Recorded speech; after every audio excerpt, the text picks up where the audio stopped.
மிக மோசமா விமர்சிக்கப்பட்ட விஜய். அவருடைய தொடக்க கால படங்கள்லாம் ரொம்ப மோசமா விமர்சிக்கப்பட்டாரு. குமுதம் போன்ற வார இதழ்கள் அவரை ரொம்ப கீழ்த்தரமா ஒரு தகரடப்பா மூஞ்சி இதெல்லாம் நாங்க காசு கொடுத்து பார்க்கணுமா அப்படிங்கிற மாதிரிலாம் எழுதின குமுதமே கடந்த ஓரிரு ஆண்டுகளுக்கு முன்னாடி காலங்காலமா இருக்கக்கூடிய அந்த பழைய நபர்கள் என்ன பயிற்சி எடுத்துட்டு போய் இந்த மக்களுக்கு என்ன செஞ்சாங்கன்றது எல்லாருக்குமே தெரியும். 60 ஆண்டுகள திராவிட கட்சிகள்ல ஏகபோகமான ஊழல் புகார்கள் மலிஞ்சு கிடக்கு. யார் மேலேயுமே ஊழல் குற்றச்சாட்டு இல்லாத நபர்களே இல்லை அப்படிங்கிற இடத்துல இன்னைக்கு தமிழ்நாடு அரசியலே ஊழல் லஞ்சத்துடைய ஒரு சட்டமன்ற வாசல் கூட நுழைய முடியாத பழங்குடி மக்கள், நரிக்குறவர் சமூகத்தை சேர்ந்த மக்கள் எல்லாம் இன்னைக்கு சட்டமன்றத்துக்குள்ள அமைச்சர் அறையில உட்கார்ந்து அவரோட பேசக்கூடிய அந்த புகைப்படங்கள்லாம் பார்க்கும்போது போதைப் பொருள் உட்பட எல்லாமே ரொம்ப சர்வசாதாரணமா கிடைக்கக்கூடிய இடத்துல இருக்கிறதுக்கு காரணம் இத்தனை ஆண்டு கால ஆட்சிகள் தான். ஏதோ இந்த 40 நாட்கள்ல தான் தமிழ்நாட்டில் போதைப் பொருள் ஊடுருவதோ மது விற்பனையால் அதிகரிச்சதோ அல்லது இந்த மாதிரியான நீங்க கடந்த திமுக ஆட்சியோடைய கடைசி காலகட்டங்கள் முழுக்க பாத்தீங்கன்னா நாள்தோறும் கூலிப்படை கொலையா இருக்கட்டும், ஜாதிய படுகொலைகளாக இருக்கட்டும், எல்லாமே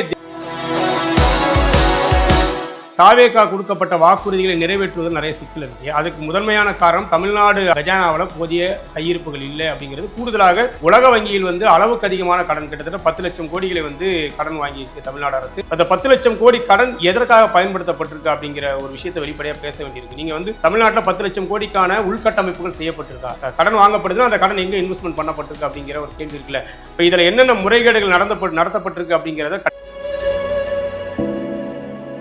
எஃப்டி பாலிடிக்ஸ் நேயர்களுக்கு வணக்கம். நம்ம கூட கண்ணதாசன் இருக்கு. வணக்கம். வணக்கம். தாவேகாவுக்கு ஆட்சிக்கு வரத்துக்கு முன்னாடி இவங்களுக்குலாம் என்ன தெரியும் அப்படின்னு சொல்லிட்டு நிறைய பேசினாங்க. அவங்க பார்க்குறோம் நிறைய சின்ன சின்ன விஷயங்கள் தப்பு நடந்தாலும் ஒவ்வொரு விஷயமா கற்றுக்கிட்டு நிறைய பண்ணிட்டு இருக்காங்க. அதில் 2 விஷயங்கள் இன்னைக்கு ஒரு பேசு பொருளாக இருக்கு. ஒன்று அவங்களோட மந்திரிகள், அது மட்டும் இல்லாமல் அவங்களோட எம்எல்ஏக்களுக்கு எப்படி சட்டசபையில் பேசணும் அப்படின்றதுக்காக ஒரு பயிற்சி முகாம் மாதிரி இன்னைக்கு ஒன்று நடத்தியிருக்காங்க. அதை பற்றின உங்களோட முதல் கருத்து. இல்லை, இது உண்மையிலே வரவேற்கத்தக்கது. ஏன்னா இந்த சட்டமன்றத்துக்குள்ள நிறைய இளைஞர்கள் முதல் முறையா சட்டமன்ற உறுப்பினர்கள் புதிய சட்டமன்ற உறுப்பினர்கள் இருக்கக்கூடிய காலகட்டத்தில் அவங்களுக்கு சட்டமன்ற மரபுகள் குறித்தும் அங்க எப்படி விவாதிக்கணும், அந்த சட்டமன்றத்துக்குள்ள என்னென்ன மாதிரியான சட்ட விதிமுறைகள் இருக்கு அப்படிங்கிறத எடுத்து சொல்வதற்கான ஒரு 2 நாள் பயிற்சி முகாம் இன்னைக்கு தொடங்கி வச்சிருக்கிறாரு. இதுல வெறும் தாவேகா மட்டும் இல்லாம விடுதலை சிறுத்தைகள் இருந்து வன்னியரசு அவர்கள் கலந்திருக்காரு. அதே மாதிரி பாஜகவுடைய ஒரு சட்டமன்ற உறுப்பினர், அதிமுகவில் இருந்து கூட சங்கராவரம் எம்எல்ஏ போன்றவர்கள் எல்லாம் மற்ற கட்சிகள் இருந்து கலந்திருக்காங்க. ஒரு புதிய ஆட்சி வந்திருக்கு. ஏற்கனவே இவர்கள் நிர்வாக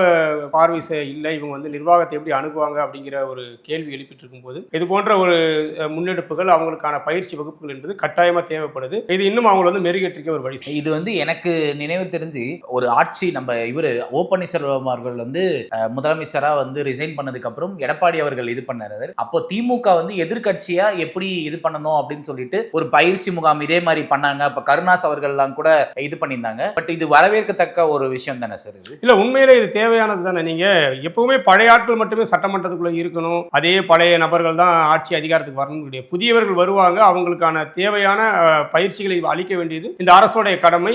அதை சரியா செய்யறாங்கன்னு தான் பாக்குறேன். ஏன்னா நீங்க காலங்காலமா இருக்கக்கூடிய அந்த பழைய நபர்கள் என்ன பயிற்சி எடுத்துட்டு போய் இந்த மக்களுக்கு என்ன செஞ்சாங்கன்றது எல்லாருக்குமே தெரியும். ஏன்னா 60 ஆண்டுகள திராவிட கட்சிகள்ல ஏகபோகமான ஊழல் புகார்கள் மலிஞ்சு கிடக்கு. யார் மேலேயுமே ஊழல் குற்றச்சாட்டு இல்லாத நபர்களே இல்லை அப்படிங்கிற இடத்துல இன்னைக்கு தமிழ்நாடு அரசியலே ஊழல் லஞ்சத்துடைய ஒரு மிகப்பெரிய இதுவா மாறி இருக்கு. அந்த இடத்துல ஒரு புதிய தலைமுறையிலிருந்து வரக்கூடியவர்களை அரசியல் மயப்படுத்துவது, அவர்களை இந்த சட்டமன்றத்தின் ஒரு சிறந்த சட்டமன்ற உறுப்பினராக மாற்றுவதற்கு இது போன்ற பயிற்சிகள்லாம் உறுதியாக தேவைப்படுது. இன்னும் இதை கூடுதலாக்கினாலும் தேவைதான். ஏன்னா நீங்கள் எடுத்த உடனே எல்லாருக்கும் எல்லாம் தெரிஞ்சிக்க முடியாது. இன்னைக்கு நிறைய பேர் மக்களுக்கு யார் எம்எல்ஏன்னு தெரியாத ஒரு நிலை இருக்கு. பல தொகுதி எம்எல்ஏக்களை மக்களுக்கு தெரியாது. எல்லாமே ஒரு எதிர்ப்பு அலையின் அடிப்படையில் திமுக அதிமுக வேண்டாம் அப்படிங்கிற எண்ணத்தின் அடிப்படையில் தமிழக வெற்றி கழகத்துக்கு ஆள் பார்க்காம கூட வாக்களித்த நிலை இருக்கு. அதனால அந்த சட்டமன்ற உறுப்பினர்கள் குறைந்தபட்சம் தங்கள் மீது நம்பிக்கை வைத்த மக்களுடைய நம்பிக்கைகளை நிறைவேற்றுவதற்கான அரசியலை அவங்க தெரிஞ்சிக்க வேண்டிய தேவை இருக்கு. அதற்கான இது போன்ற புத்துணர்ச்சி மையங்கள் தேவையாக தான் இருக்கு. சார், இப்போ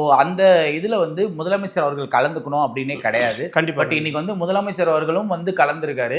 சோ அவர் என்னன்னா ஒரு முன்மாதிரி விஷயத்தை செட் பண்ண ட்ரை பண்றாரா? இல்ல, நீங்க தமிழ்நாடு அரசியல ஒரு முதல்வர் சட்டமன்றத்தில் காலை 9 மணிலிருந்து மாலை 5 மணி வரைக்கும் தினசரி அதை சரியா பின்பற்றக்கூடிய ஒரு முதலமைச்சரா இன்னைக்கு விஜய் இருக்காரு. இது விஜயோடைய ஏதோ இன்றைக்கு நேற்று பழக்கம் கிடையாது. ஒரு சினிமா காலத்திலிருந்தே அப்படிதான். அவருடைய டைமிங் கரெக்டா பின்பற்றக்கூடியவர். அதனால தான் வந்து மிக மோசமா விமர்சிக்கப்பட்ட விஜய். அவருடைய தொடக்க கால படங்கள்லாம் வந்து ரொம்ப மோசமா விமர்சிக்கப்பட்டாரு. குமுதம் போன்ற வார இதழ்கள் வந்து அவரை ரொம்ப கீழ்த்தரமா, ஒரு தகர டப்பா மூஞ்சி, இதெல்லாம் வந்து நாங்கள் காசு கொடுத்து பார்க்கணுமா அப்படிங்கிற மாதிரிலாம் எழுதின குமுதமே கடந்த ஓரிரு ஆண்டுகளுக்கு முன்னாடி அடுத்த சூப்பர் ஸ்டார் விஜய் அப்படின்னு எழுதுற அளவுக்கு அவருடைய உழைப்பு தான், அவருடைய உழைப்பும் அவருடைய இந்த டைமிங் சென்ஸ் தான் வந்து காரணம். அதை வந்து அவர் இந்த ஆட்சி அதிகாரத்திலுமே சரியா தான் பயன்படுத்திருக்காரு. இன்னைக்கு வந்து சட்டமன்றம் வந்து நீங்க ஆரம்ப காலங்களில் இந்த அமைச்சர்கள் எம்எல்ஏக்கெல்லாம் பார்க்க முடியுமான்னு தெரியாது. இன்னைக்கு நீங்க நாள்தோறும் வந்து இந்த வார நாட்களில் சட்டமன்றம் போய் எல்லா அமைச்சர்களும் சந்திக்க முடியும். மக்கள் வந்து நாள்தோறும் தங்களுடைய குறைகளை வந்து அமைச்சர்களை சந்தித்து கொடுக்கக்கூடிய நிலை இருக்கு. இன்னைக்கு வந்து சட்டமன்ற வாசல் கூட நுழைய முடியாத பழங்குடி மக்கள், நரிக்குறவர் சமூகத்தை சேர்ந்த மக்கள் எல்லாம் இன்னைக்கு வந்து சட்டமன்றத்துக்குள்ள அமைச்சர் அறையில உட்கார்ந்து அவரோட பேசக்கூடிய அந்த புகைப்படங்கள்லாம் பார்க்கும்போது எவ்வளவு பெரிய மாற்றம் இது. இந்த மாற்றத்திற்காக அந்த மக்கள் எவ்வளவு காலம் போராடி இருக்காங்க. ஒரு ஜாதி சான்றிதழ் கேட்டு கலெக்டர் ஆபீஸ் முன்னாடி போராடினா கூட அவங்க வந்து காவல்துறை வச்சு அப்புறப்படுத்தின சூழல் தான் இத்தனை ஆண்டுகள் இருந்தது. இன்னைக்கு ஒரு அமைச்சருடைய அறையில போய் அவர்கள் கையாலேயே வந்து ஒரு ஜாதி சான்றிதழ் வாங்கக்கூடிய இடத்துல அவங்க முன்னே இந்த ஆட்சி வந்து ஒரு வழி கொடுத்துருக்குன்னா உண்மையிலேயே இந்த ஆட்சி மாற்றத்திற்கான ஆட்சியை தான் நம்ம பார்க்கணும். இப்போ இந்த சட்டசபை கூடும்போது தாவேகா மேல நிறைய குறைகளையும் வைக்கிறதுக்கான வாய்ப்புகள், எதிர்கட்சி ரொம்ப ஸ்ட்ராங்கா இந்த மின்வெட்டு விஷயத்தையும் அதுக்கப்புறம் இப்போ அதாவது நேத்துல இருந்து இன்னி வரைக்கும் கிட்டத்தட்ட ஒரு 23 பாலியல் குற்றங்கள் வந்து சென்னை மற்றும் சுற்று வட்டாரங்கள், காஞ்சிபுரம், அதுக்கப்புறம் வேலூர் இங்கேயுமே நடந்திருக்கு.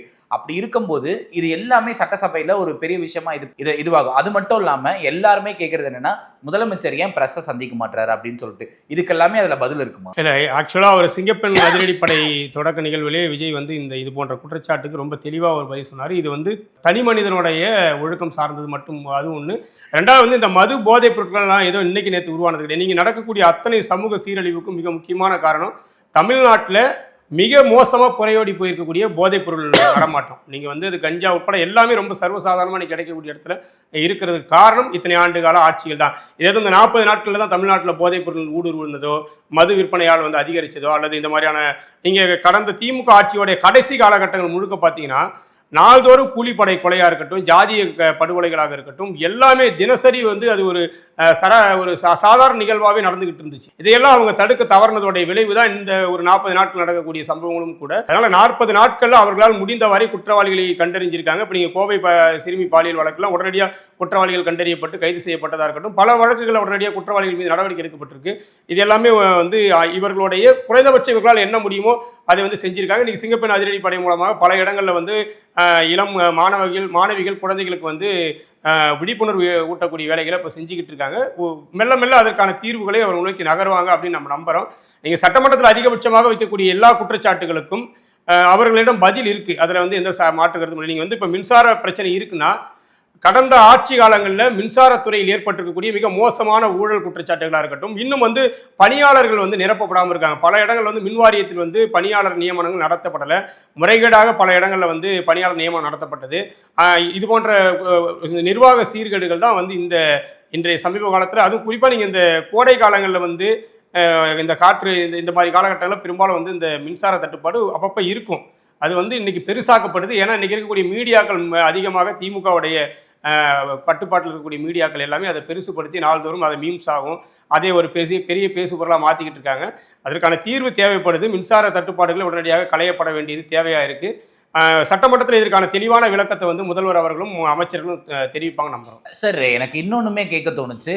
என்னன்னா வந்து அதாவது வந்து எல்லா மாநிலங்களை விட தமிழ்நாடு வந்து படிப்பில் வந்து ஏன் முன்னாடி இருக்கும் அப்படின்னா, நிறைய பேர் அதுக்கு காரணம். அது நம்ம எல்லா முதலமைச்சர்களும், அது வந்து எம்ஜிஆர் அவர்கள், காமராஜர் அவர்கள், ஜெயலலிதா அவர்கள், ஸ்டாலின் அவர்கள், யாரா இருந்தாலும் அதுக்கு ஒரு மிகப்பெரிய காரணம். இப்போ வந்து நேத்து வந்து அந்த 8ஆம் வகுப்பு வரை அந்த காலை உணவு திட்டத்தை வந்து எக்ஸ்டெண்ட் பண்ணிருக்காங்க. அதை நீங்க எப்படி பாக்குறீங்க? உண்மையிலேயே வரவேற்கத்தக்கது தானங்க. நீங்க வந்து இன்னைக்கு அரசு பள்ளிகளில் படிக்கக்கூடிய மாணவர்கள் யாரு? பெரும்பாலான நீங்க மிடில் கிளாஸ் மைண்ட் செட் என்னவாயிருச்சுன்னா, தனியார் கல்வி நிறுவனங்கள் தான் வந்து கௌரவத்திற்கானதாக பார்க்கப்படுது.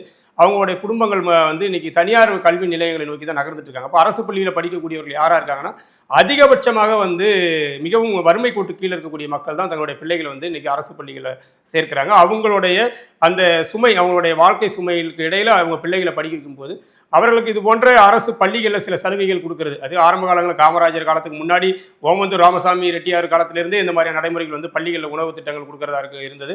அது மெல்ல மெல்ல ஒரு முதல்வர்களாக வரும்போதும் அதை வந்து காமராஜர் அதை வந்து மதிய உணவு திட்டமாக மாற்றினார், எம்ஜிஆர் சத்துணவு திட்டமாக மாற்றினார். அப்படி ஒவ்வொன்றா முன்னேறியது. இன்னைக்கு 8ஆம் வகுப்பு வரை காலை உணவு திட்டத்தை நீடித்திருப்பது இன்னும் பல லட்சம் மாணவர்கள் வந்து பயன்பெறக்கூடிய ஒரு திட்டம் தான். இது வரவேற்கக்கூடியது. இன்னும் ஒரு படி இப்போ பார்த்தீங்கன்னா, நீங்கள் இத்தனை ஆண்டு கால செய்திகளை பார்த்தீங்கன்னா வேற எந்த கட்சியோடைய ஆளும் கட்சி சட்டமன்ற உறுப்பினரும் தன்னுடைய பிள்ளையை வந்து அரசு பள்ளியில் சேர்த்ததா ஒரு செய்தி பார்த்துருக்க முடியாது. சமீபத்தில் மானாமதுரை தொகுதியுடைய தாவேகா சட்டமன்ற உறுப்பினர் வந்து தன்னுடைய பிள்ளையை அரசு பள்ளியில் சேர்த்ததா வரக்கூடிய செய்தி ரொம்ப மகிழ்ச்சியான செய்தி. ஏன்னா இது ஒரு முன்மாதிரி. குறைந்தபட்சம் அந்த பள்ளி தரம் உயர்த்தப்படும். ஏன்னா ஒரு எம்எல்ஏவோட பையன் ஒரு கவர்மெண்ட் ஸ்கூலில் படித்தானா அந்த பள்ளியோடைய நிர்வாகம் கண்டிப்பாக சரியாக நடக்கும். ஏன்னா ஒரு பயம் இருக்குது, ஒரு எம்எல்ஏவோட பையன் அந்த ஸ்கூலில் சேர்த்துருக்காங்க, நாளைக்கு ஒரு பிரச்சனை அவர் கேள்வி கேட்பாரு அப்படிங்கிற அந்த பயத்தின் அடிப்படையாக அந்த பள்ளி வந்து சரியாக இயங்கும். இது போன்ற முன்னெடுப்புகளை அனைவரும் செய்யணும் அப்படின்றதான் நம்ம விரும்புகிறோம். எல்லாருமே வந்து வெறும் அறிக்கையோடு கடந்து போகாமல் எல்லா அரசு ஊழியர்களும் அரசு எம்எல்ஏக்களும் வந்து தங்களுடைய பிள்ளைகள் அரசு பள்ளிகளில் அரசு மருத்துவமனைகளை நோக்கி நகர்த்தும் போது இது எல்லாமே தரம் உயர்த்தப்படும். இந்த போன்ற திட்டங்கள் வந்து வரவேற்கத்தக்க ஒரு திட்டம் தான். அதே மாதிரி இன்னைக்கு 5:30 மணிக்கு வந்து மரிய வில்சன் அவர்கள் வந்து ஒரு வெள்ளை அறிக்கை, அதாவது நிதி அமைச்சர் வந்து சொல்லியிருக்காரு. இன்னைக்கு அதை வந்து வெள்ளை அறிக்கையா வந்து வெளியிடுறாருக்கு. என்ன எதிர்பார்க்கலாம்? ஏன்னா வந்து இதுக்கு முன்னாடி திமுக போன ஆட்சிக்கு வந்தபோது உடனே வந்து ஒரு வெள்ளை அறிக்கையை வந்து வெளியிட்டாங்க. நிறைய ஃபண்ட்ஸ் வந்து இங்க இருக்கு, இது எல்லாமே எடுத்து பண்ணோன்னு முதல் 2 ஆண்டுகள் வந்து பிடிஆர் அவர்கள் இருந்த வரைக்கும் வந்து நிறைய சரியா பயன்படுத்தி இருந்தாங்க. ஸோ அந்த மாதிரி ஒன்று இருக்குமா, இல்ல வந்து எதிர்கட்சியை வந்து குறை சொல்ற மாதிரி ஒரு இது நிதி இருக்கு? முதல்ல இந்த தாவேகா கொடுக்கப்பட்ட வாக்குறுதிகளை நிறைவேற்றுவதில் நிறைய சிக்கல் இருக்கு. அதுக்கு முதன்மையான காரணம் தமிழ்நாடு கஜானாவில் போதிய கையிருப்புகள் இல்லை அப்படிங்கிறது. கூடுதலாக உலக வங்கியில் வந்து அளவுக்கு அதிகமான கடன், கிட்டத்தட்ட 10 லட்சம் கோடிகளை வந்து கடன் வாங்கி தமிழ்நாடு அரசு. அந்த 10 லட்சம் கோடி கடன் எதற்காக பயன்படுத்தப்பட்டிருக்கு அப்படிங்கிற ஒரு விஷயத்தை வெளிப்படையாக பேச வேண்டியிருக்கு. நீங்கள் வந்து தமிழ்நாட்டில் 10 லட்சம் கோடிக்கான உள்கட்டமைப்புகள் செய்யப்பட்டிருக்கா? கடன் வாங்கப்படுதுன்னா அந்த கடன் எங்கே இன்வெஸ்ட்மெண்ட் பண்ணப்பட்டிருக்கு அப்படிங்கிற ஒரு கேள்வி இருக்குல்ல.